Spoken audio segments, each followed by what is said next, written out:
So the drama begins in this episode, and we are starting to see the divide between the friends of the entire series, and I feel like this episode, for the most part, even though it still has that same exact problem I complained about last week, it was a lot better episode. I mean, a lot more happened in this episode than I think last week's episode, but there wasn't that much that really happened, but let's talk about it.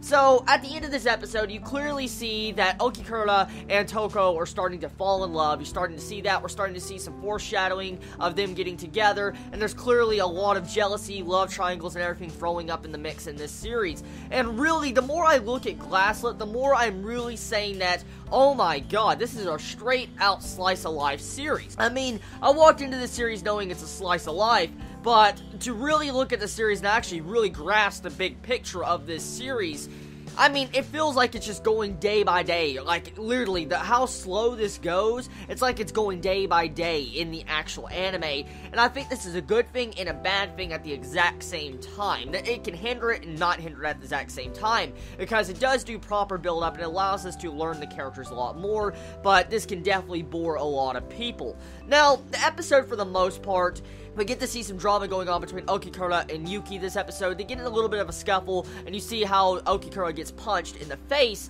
because he's, like, manipulating the friends, and he's definitely stirring up some issues, in which he doesn't really reveal in this episode. For instance, he says he's doing this purposely, but he doesn't want to do it. We don't know exactly why he's came into Toko's life and trying to stir up problems and stuff, but most likely it's to save people or save someone from dying. I don't know, because there was foreshadowing at the first episode of this series.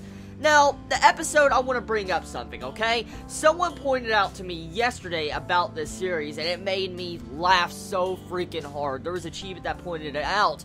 It stated that we should rename Toka to the girl.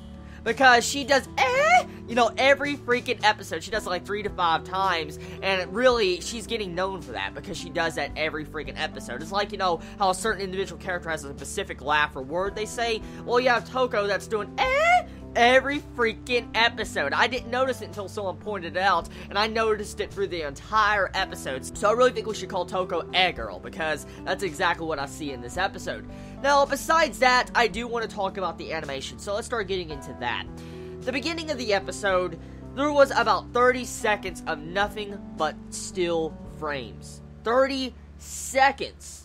At the beginning, right at the beginning of the episode, which was a beautiful beginning opening to the episode, but it doesn't matter. That still frames is lazy. And they were reusing still frames once again. Like, I noticed still frames are being reused this entire episode that's been in multiple episodes. Like, the entire overview shot of the entire town with the sun going down, that was shown last episode. So, they're reusing these still frames, which makes sense why they would do that.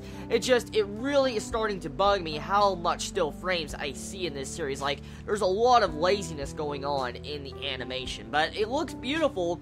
I'm not putting down the animation in terms of the way it looks, because the quality looks really fucking good, but the still frames are really freaking obvious, because this episode was littered with the still frames. Definitely scenery still frames. That's exactly what this episode is for.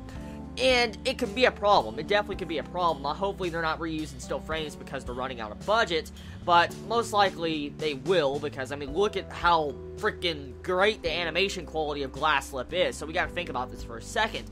So, overall, the episode, for the most part, it's good.